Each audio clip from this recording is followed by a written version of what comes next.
I'd like to thank the organizers for giving the opportunity to talk about our work.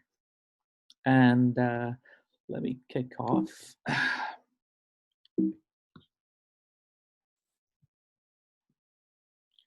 Okay. Several papers have come in the last couple of months highlighting that you could have a robust T-cell response in COVID, starting with the work from Alex Sete and several other groups have shown this. And we also know that there is this phenomenon of cross-reactive SARS-CoV T-cells that are seen in people who have never been exposed to COVID infections. These are considered to be coronavirus-specific T-cells. The big questions we had are, T-cells are present. What is the nature of these T-cells? Are there multiple different types of T-cells that are responding to SARS-CoV? How different are they compared to other viral reactive T-cells? And the main question is there something about severe disease? What are the features of T-cells in people with severe disease? How do we go after these virus-specific T-cells? Our goal was very much to understand the transcriptome of these T-cells and couple that with TCR analysis. The problem is really this is a very rare population, so you can do in vitro expansion assays, or you could isolate them ex vivo straight away based on some activation markers. A couple of studies in the last few months have shown that you do see a lot of T cells that have activation markers without any ex vivo stimulation. And these cells are likely to be SARS-CoV reactive. But a recent paper from the Karolinska group showed that some of these cells are totally non-specific in the sense flu and CMV, EBV cells can express these activation markers in people with active infection. The other option is to go with tetramers, but you need to have the restriction, peptide HLA expression patterns. The tools are coming, and that's obviously going to come in pretty soon. The simpler assay that we've been using quite a lot, starting from Alex Sete and beyond Peters, where rather than going in with the tetramer approach, you can design a pool of peptides targeting your virus or allergen or any antigen of interest, challenge your cells for a period of time, and then isolate the cells that are expressing activation markers, i.e. antigen specific. And so once you get these cells, you can analyze them by looking at a few kind of readouts, like you could do ELISAs, looking at cytokines they're producing. You could do FACS, ELISpot analysis, and a number of studies have done these in the last few months, where they've looked at the general cytokine profile, gamma production, or Th2 cytokine productions. The other approach is to go and do transcriptomic analysis. You can either look at this in a pool of cells, or you could do single-cell RNA sequencing. The approach we took to get to these cells was very much around ex vivo analysis. We wanted to get the cells out, challenge with a pool of peptides, and then do single-cell RNA sequencing coupled with TCR sequencing.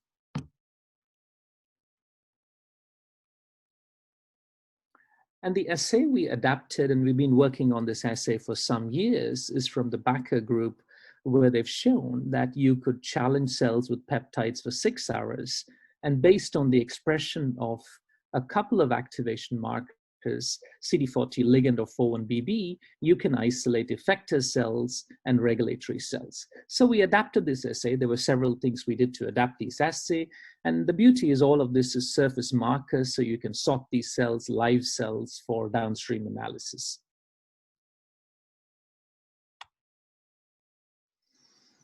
This is the outline of our study. So we had about 40 patients with COVID-19. 22 of them had severe disease requiring hospitalization, and most of these patients required intensive care, invasive ventilation, non-invasive ventilation, or oxygen therapy. And as a control group, we had 18 patients who were not hospitalized, had relatively milder illness at home, managed at home.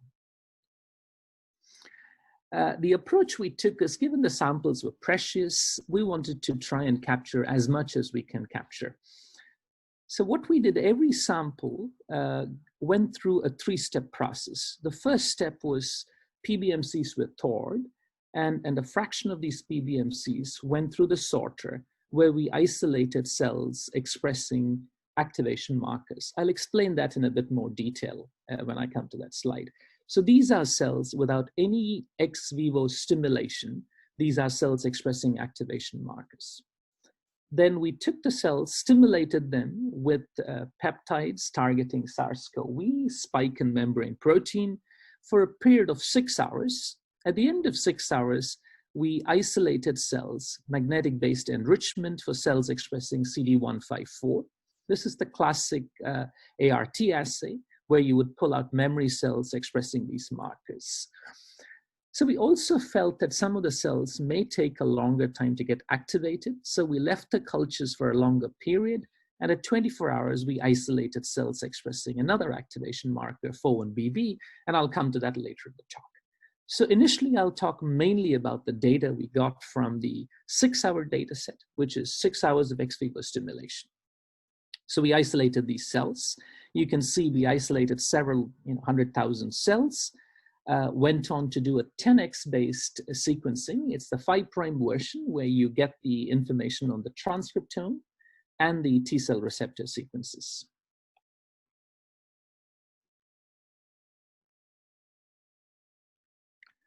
At the same time, as I'd mentioned, we wanted to know, how are these cells compared to other virus-specific cells? That was a concern we had.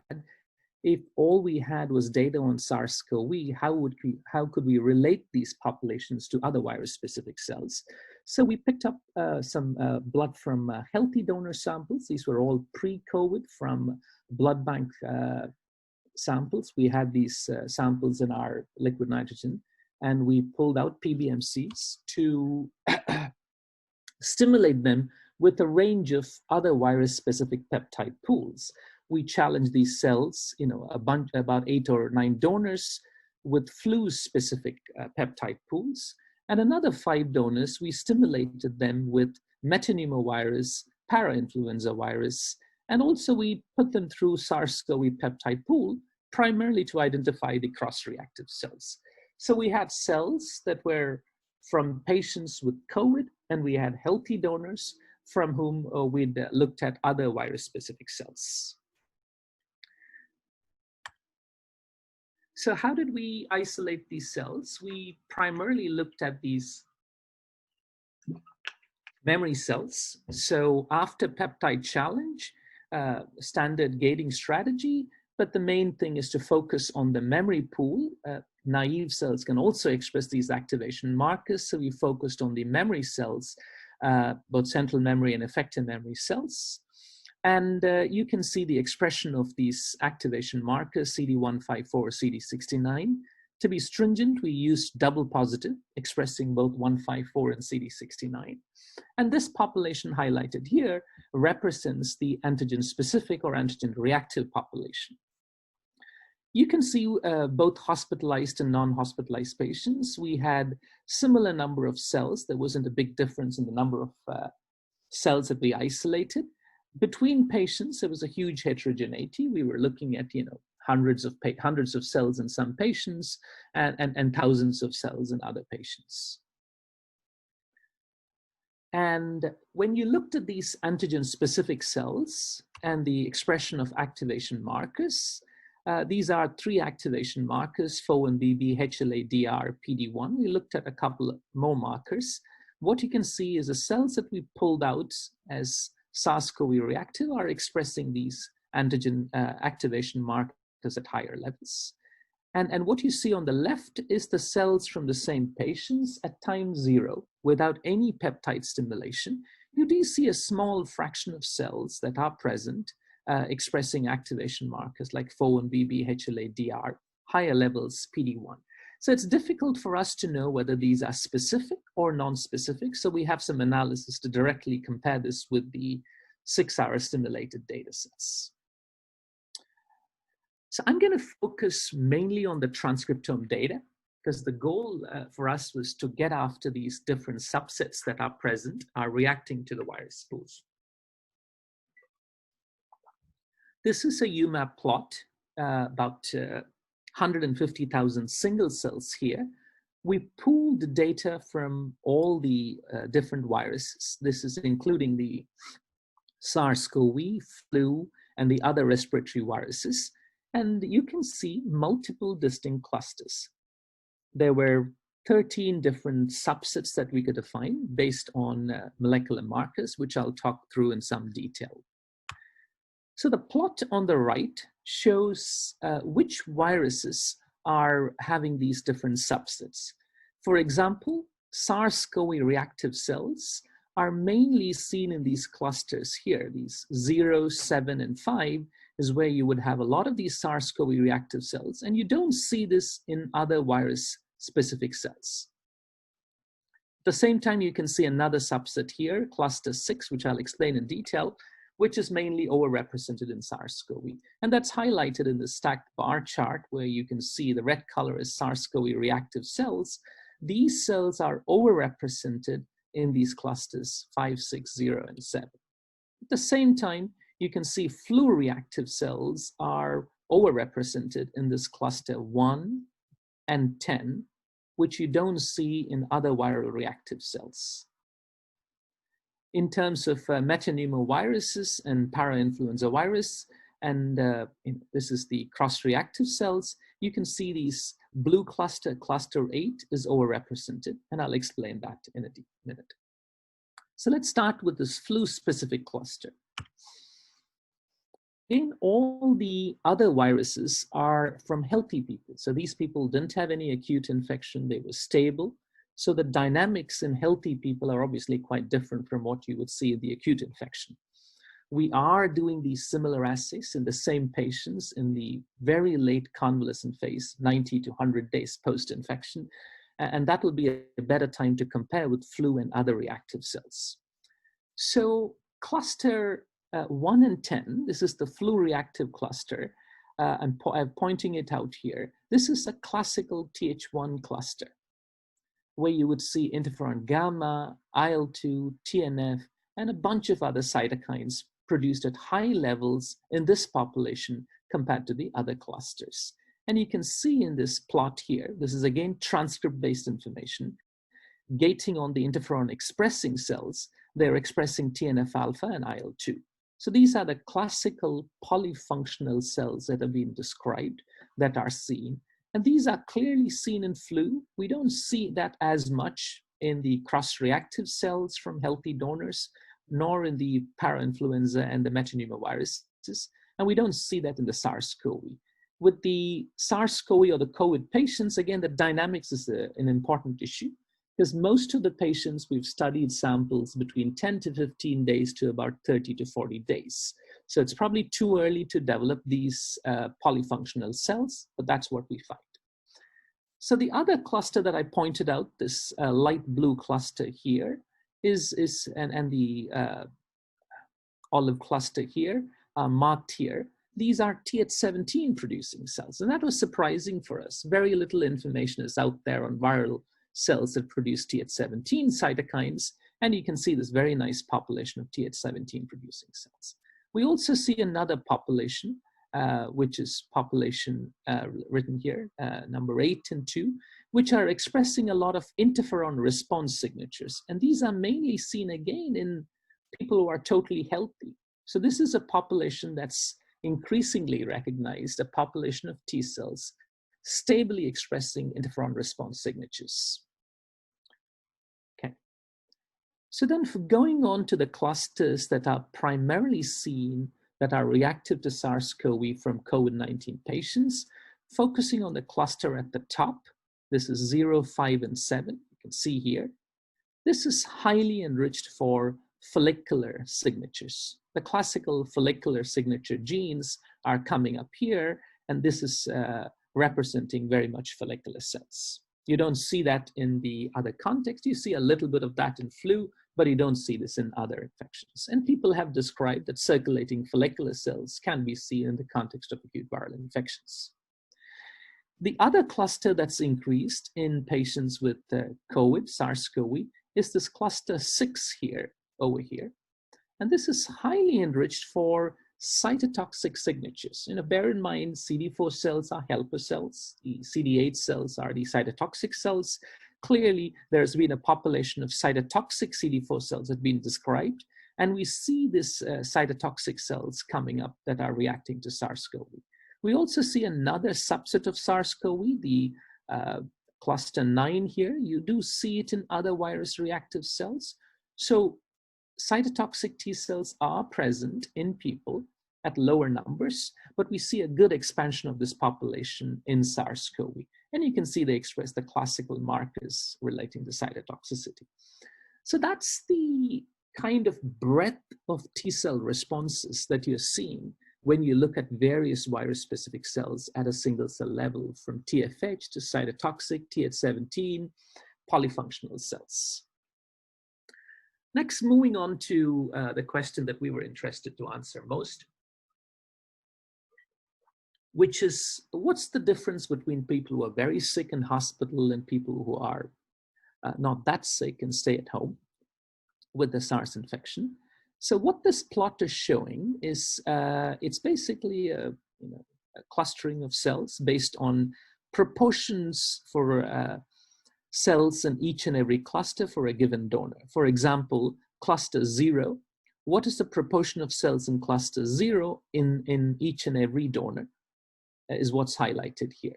The top 3 are the 3 follicular clusters that I talked about, 0, 5, and 7.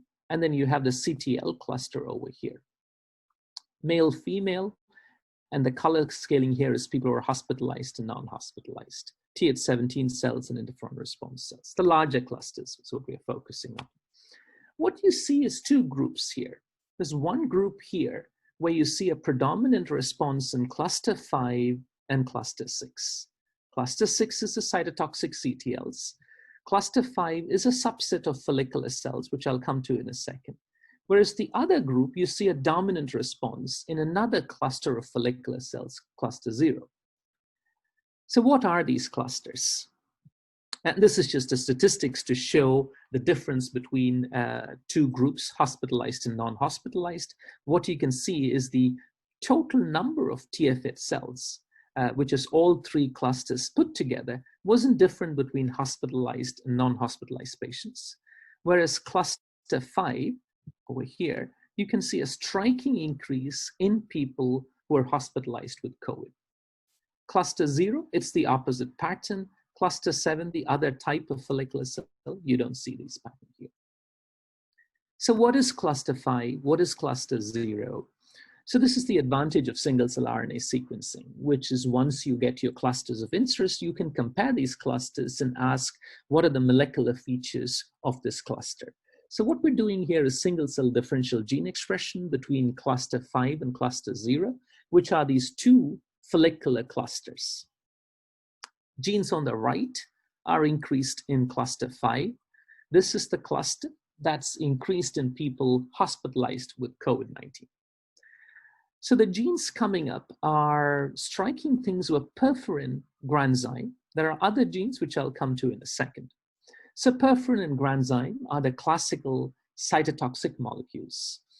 And this plot shows this. Transcripts for perforin, granzyme, cluster 5. You see a substantial number of cells, nearly half the cells, expressing either granzyme or perforin. Cluster 0, you'd see very little expression of these cells. This is a violent plot illustrating the same thing.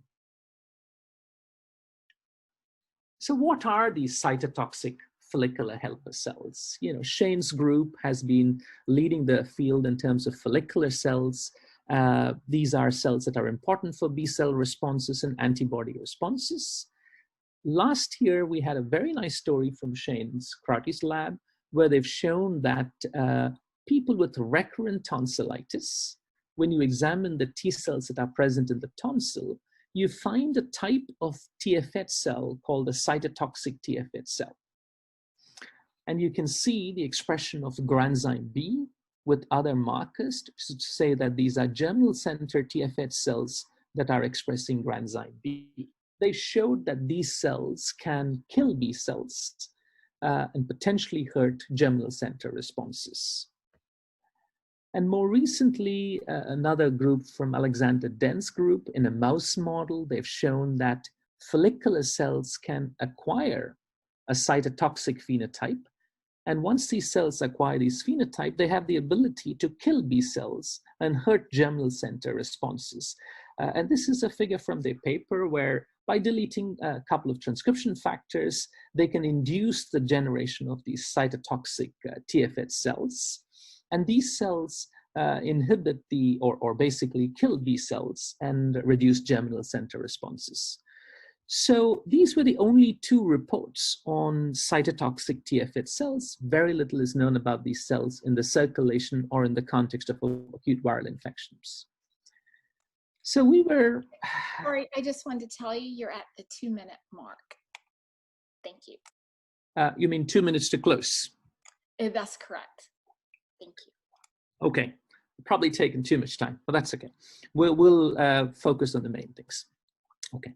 So one of the key observations here is we find this negative correlation between these proportion of cytotoxic TFH cells and the antibody levels that were detected in these patients.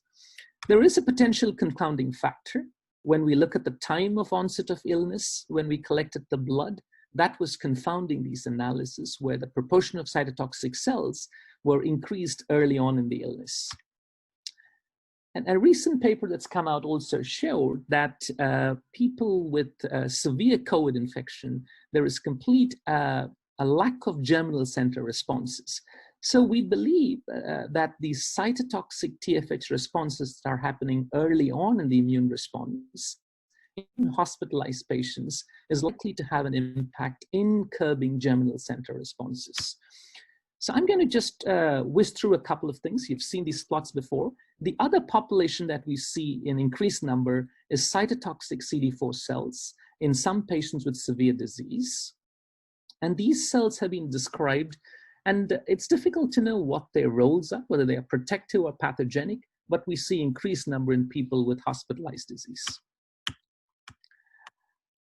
Just in the interest of time, I'm just skipping through some slides here. So we looked at TCR analysis, which is from the same cells due to the 10x platform allows us to do the analysis. What we find is the cytotoxic cells with the most clonally expanded population compared to all the other cell types that we're seeing. And this is like clone sharing between various different subsets. And what you find is extensive clone sharing between different clusters, suggesting remarkable plasticity in these different T cell subsets that we observe. Just moving on. So we also left the cells in culture for 24 hours to examine the regulatory T cells in greater detail. This is the same culture left for 24 hours. What you see is different clusters. I'm not going into the details of different clusters, but the main point here is we see this huge regulatory cells that are coming up in this population, cluster A, with a lot of FOXP3 and relevant Treg markers here. We also see the cytotoxic cells coming up. Very briefly, the cytotoxic cells had the cytotoxic signature. You see this increase in some patients. These are the most clonally expanded population, the cytotoxic CD4 T cells.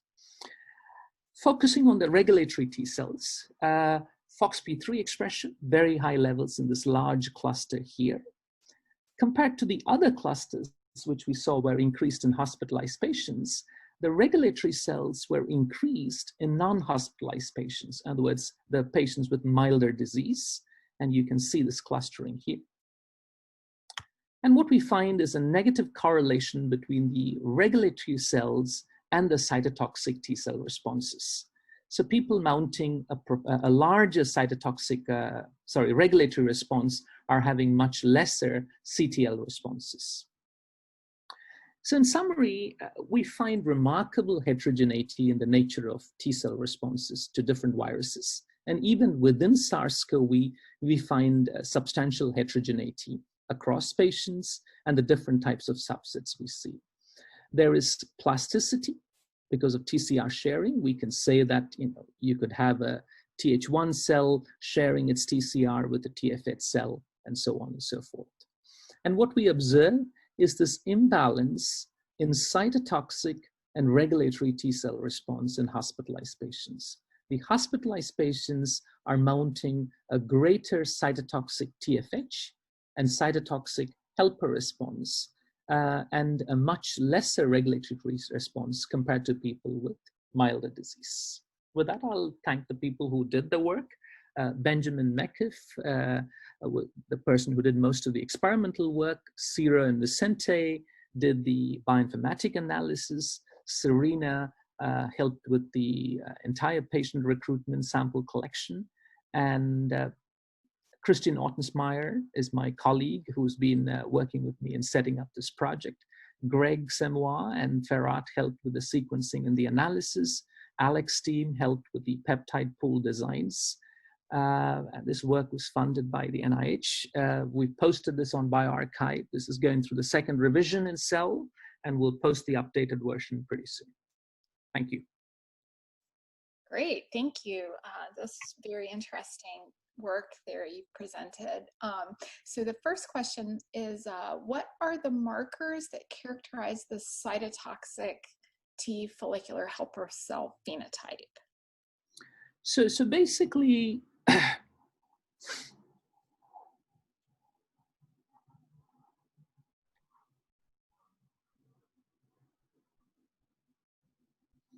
so what you can see is at the initial clustering, these three clusters, 0, 5, and 7, had the classical follicular signature genes. We took out the follicular signature genes and looked at enrichment across this population. All these populations had the follicular signature genes. When we compared these different clusters, we find the right markers that are marking cytotoxic cells, which is granzyme and perforin. Just based on the expression of granzyme and perforin, we would call this as cytotoxic cells. So I think you maybe changed your slide to show the clusters, but we're still seeing the acknowledgement slide. Oh, okay. Sorry, just a second. No problem. Let me see, share screen. Okay, so you obviously didn't hear what I was going through, great. Okay, so these cells had the classical follicular markers and they expressed granzyme and perforin. Okay. They also had a bunch of other interesting transcription factors that were expressed, like ZBDB32, ZBED, and we're looking more into what these transcription factors are doing. Excellent. Okay, thank you. So another question, if you scroll back to your initial sorting, it showed that you sorted this roughly the same numbers, yes, here of cells from hospitalized and non-hospitalized patients. But to the left of that, you can see that the hospitalized patients have a much, much larger percentage of activated cells. I don't know, do you think that means something? No, I think this is a technical thing in the sense that the assay, the way you do the assay is you will have to enrich for these cells expressing CD154 through a magnetic column. That enrichment efficiency can vary across different assays. So the goal here is to just pull out all the cells. The important thing is to look at this figure on the right here, which is per million cells, how many, per million PBMCs, how many cells did we actually pull out from a given donor? Mm-hmm. Okay. And then for your study design, maybe back up one previous slide, all the analysis was done on the stimulated and then sorted activated cells, is that correct? Yes, so everything that you heard are cells stimulated with a peptide pool for 6 hours or 24 hours, and then you would collect the cells and analyze it. And so do you think this stimulation could alter the phenotype? 6 hours in our experience with all the other work that we've done doesn't change much. And in fact, the stimulation conditions allows you to pick up these cytokine producing cells. We did look at cells straight out ex vivo without any stimulation. And when you look at straight out ex vivo without any stimulation, I'm just share this slide. I just went through that quickly without. So this is stimulating the cells for 6 hours. And the blue cells are the cells that we did not stimulate, just isolated cells expressing activation markers. We tend to lose the follicular cells. We tend not to see as many CTLs. And you can look at the expression of different cytokines here, interferon gamma, IL-2, TNF. When you take ex vivo cells without any stimulation expressing activation markers, they're not making cytokines. So in fact, you actually enrich the phenotype with a short physiological stimulus of the TCR, and you can pull up these different helper subsets much better by stimulating. Mm-hmm. Okay, yeah, that makes sense. Thank you. So another question is, so I guess the severe populations are enriched both for the negatively regulating T follicular helper cells as well as the CD4 positive cytotoxic T cells. Yes. Those tend to, I think, often target B cells. So I guess my question is, could it be related to severe patients having increased antibody-induced viral uptake, thereby infecting their class 2 positive cells? It's difficult to, we could speculate that. I mean, that's a possibility. And the main thing is finding these cytotoxic follicular cells very early on in infection. To find such profound cytotoxic cell responses early on is the main finding here. The impact of these cells on B cell responses needs to be verified by other studies. Mm-hmm. Okay, thank you. And then another question just popped in. What do you think is stimulating the differentiation of the T follicular helper cytotoxic cells versus regular T follicular helper cells? It's interesting. We've done some cell trajectory analysis and we're doing RNA velocity analysis on this. We have a couple of interesting transcription factors that are potentially driving this process. When we looked at enrichments within this population, we find that the interferon signaling is quite significantly increased in these cytotoxic TFH cells compared to the other cells. So we think it's probably a combination of the interferon signaling and a couple of other transcription factor, the ones that are marked here, that are driving this. But we certainly need to do more studies to verify that. Okay, thank you. And then the last question is for the T cell receptor sequences that you have collected from some of these clusters. Have you had an opportunity to, for example, apply the glyph algorithm or do some comparisons against IEDB or other approaches that might help you identify their specificity? Sure, we're doing this now. We'll have more results soon on that. Okay, great. Well, with that, we are at time. So thank you so much, Vijay, and our first 2 speakers as well. These were great talks.